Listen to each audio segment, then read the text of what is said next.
Let's do this. Another episode of the Wellness Farmer podcast where your health is my focus. I take what has become too complex and help you by simply focusing on where health is found inside of you. So, how do we empower ourselves to feel our best? With care of our spines, eating nutrient dense food grown on fertile soil without chemicals, adequate movement, and natural internal dialogue. On today's episode 214, I talk about a 3-week fast I did over the last 3 weeks. I know you're probably thinking, well, that wasn't too smart. Well, just listen, and hopefully this episode motivates you. Today's actually July 4th, 2019, and I'm Ben Page, your host, and happy Independence Day if you're living in the States at this moment. Let's see here. Before I get into the main content, remember there's just a couple of things. You can find me in a couple. You can find more information at pastosverdesfarm.com. There, you can sign up for my email list if you haven't done that yet. If you do, you get a couple of chapters free from a book I wrote called The 4 Pillars of Health. If you like that, then you could go to Amazon and actually you can purchase that book. And it's a great philosophy on health. Health, not sickness, on how to be healthy. It's very simple.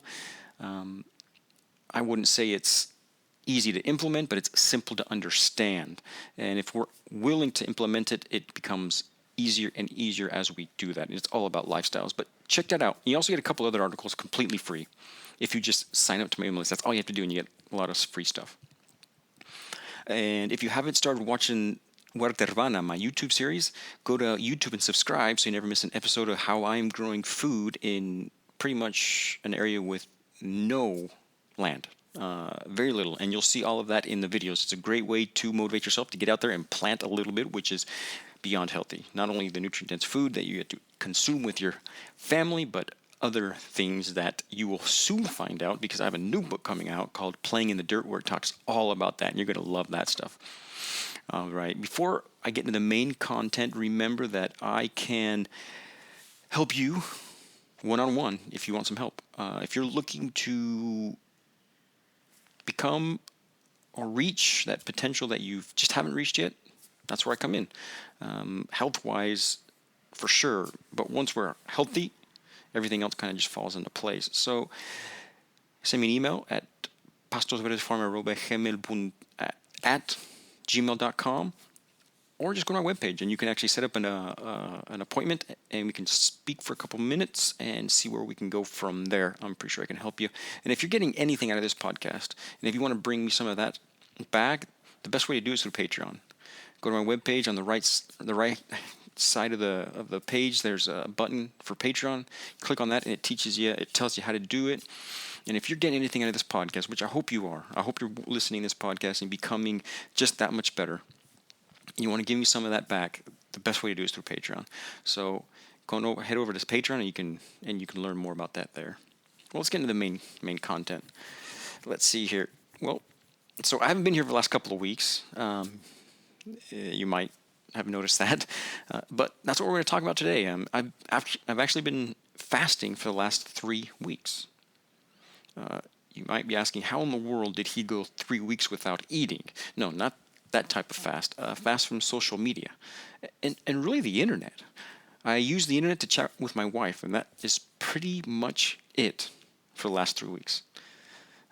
At first, it wasn't going to be like that. I had it all planned out, how I was going to keep connected with everybody, but then something happened that turned out to be a blessing in disguise, and I'm going to tell you about that. I'm going to put out new podcast episodes. I was going to put out new episodes of Huerta Urbana. I was going to even stay in contact with all my patients through WhatsApp. And I thought that was going to be the best way to handle things while I was gone. And I took these last 3 weeks, kind of to realign myself. I guess you could say, find my North Star and start walking in that direction. Really in all aspects of life, not just in business, not just all aspects of life. And it feels great to say that these last 3 weeks I have truly been able to start that walk, that journey. I mean, of course, I'm just starting it, but it felt great. I worked on me, and it just overall worked. As most of you know, I love to work outside and with my hands, and when it's a combination of both, I really thrive. So I was able to help with some carpentry work, and then out in the dirt. And playing in the dirt pretty much living in the dirt, to tell you the truth. I was outside with the dirt, and if I wasn't in the dirt, I had my shoes and socks off, and I was just planted into nature, and it felt just wonderful. And now I have to continue on that path, of course. So I started, and I know it's going to be a curvy path, just as nature prefers, but it's going to be in one direction, and that is what is most important. That is what's most important. I got that North Star. It's not going to be straight. It's going to be curvy, but I'm going to make it. And it's not on me about the time and how curvy that's going to be, but I know where I am heading. At the same time, it was sad because one of the reasons I went was to see my grandpa, probably for one of the last times I'll ever see him. He's getting to the close. He's getting to the close of this journey here on Earth, and I wanted to make sure I was able to say hi and bye to him and converse with him one more time before he graduates, as he calls it. And this was special. I mean, it was sad because of that, but it was very special. And it seems as the further I get away from my loved ones, the harder it is to see them go. I don't know if that's normal for a lot of people, but the further I get away distance-wise, the harder for me to see him go. And the last bye before I left, which I believed he knew it also was probably going to be the last time I talked to him in this life, he looked kind of sad too. And I'm glad I was able to do that. And my grandpa, along with my dad, taught me what work is. I have always thought I was pretty good at working with my hands and just working hard outside.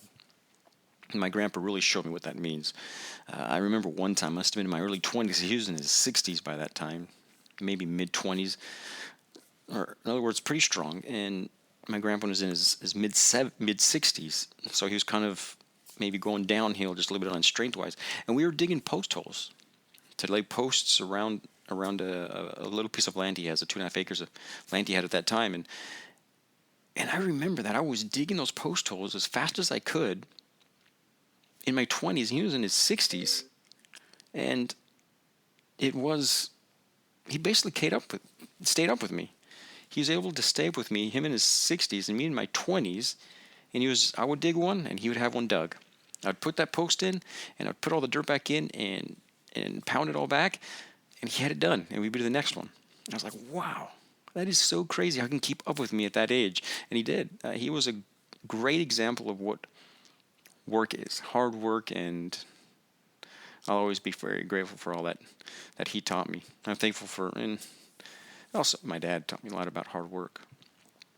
So I've been working on myself for a while now. I'm working on being a better person, take responsibility for everything, to learn from others, to control my passions. And it has been tough, but great at the same time.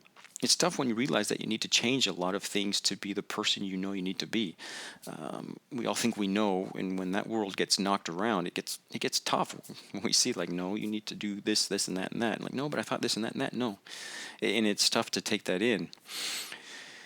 But it is where we learn and become better if we allow it. One part of this trip was to continue on that path of improvement. I had decided not to use social media-wise on this trip, but I was going to stay in contact with all my patients and other people so they could communicate with me while I was gone. My wife and I had kind of figured out a way to do this, but it wasn't going to be the most convenient way to do it. But when I was in Buenos Aires, the airport in Buenos Aires, my wife had talked to one of her friends and said that all you have to do to be able to use WhatsApp on a different phone is discard the app and reinstall it. I mean, it seems logical, but we hadn't thought of it. Well, I did it at the airport in Buenos Aires, and suddenly I had access to WhatsApp and all of my contacts. And I thought this was a good thing. I was going to be able to stay in contact with everybody.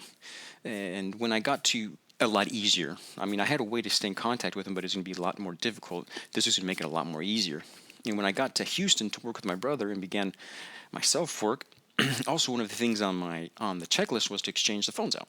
And this was the first thing we did, pretty much, without me realizing that I was going to lose access to WhatsApp. and a lot of the contacts and a lot of the people that I communicate with. So I got the new phones, and since my carriers from Argentina, I had no coverage in the States. And it hadn't dawned on me that to use WhatsApp, they have to send you a verification code as a text, and without coverage in the States, that text would never arrive, and I would never be able to set up WhatsApp. It's like, oh, now what am I going to do? At first, I felt a little anxious. How was I going to communicate with everyone? And more than anything, how was I going to communicate with my wife? I mean, I don't remember how it came up, but my wife and I finally realized that it was, and this was all through my sister-in-law's phone because we couldn't communicate, that we could probably use Skype to communicate. I mean, it's been a long time. I imagine a lot of people still use Skype, but it's been a long time that I use Skype to chat and to talk, really. The only reason I really use Skype is when I interview somebody, and other than that, I don't use it much. And she was able to download it on a cell phone. I had my computer, and we opened up Skype, signed in, and that's how we were able to communicate. And that was the only way we were going to be able to communicate. And it worked out perfectly. I mean, all I communicated with this whole time was with my wife, and at the very end, my dad also logged into Skype, and I talked to him basically on my way back to Argentina. But other than that, this whole time it was just I only used it to speak to my wife,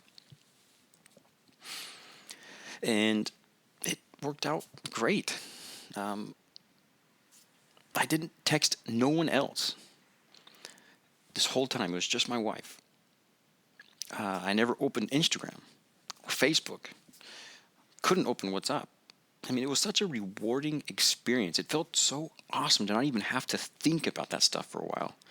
I really don't even use them that much in the first place. I pretty much only use Instagram and Facebook and stuff like that to share content. That's it. It's not like I get on there and I look for things. It's just basically to share content.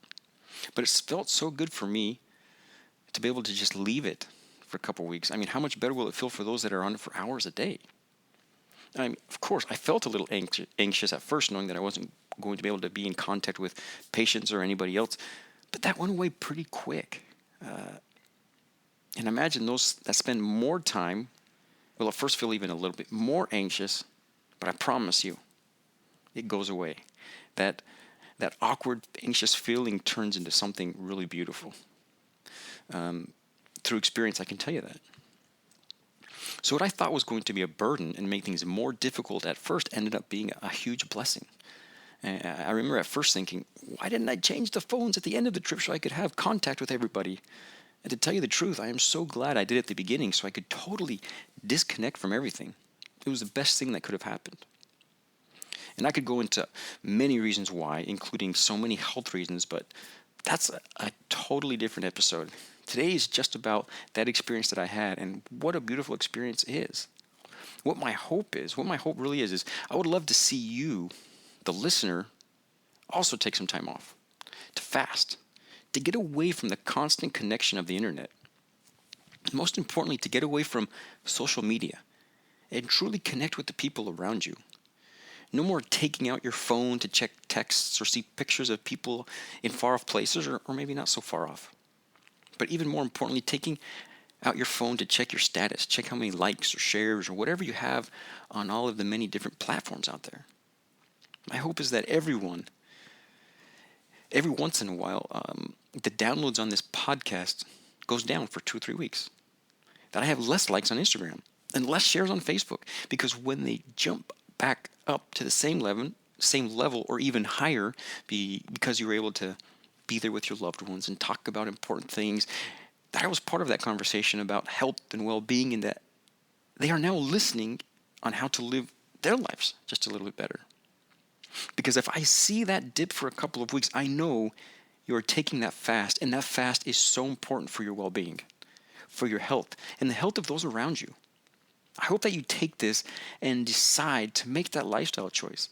Leave social media behind for a while, not forever, but for a while, and do it regularly. You will see the benefit just as I have over the last 3 weeks.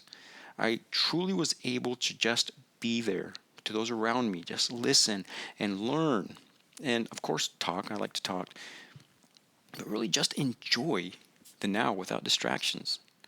I was able to reflect on important things and forget about unimportant things, not worry about many other things.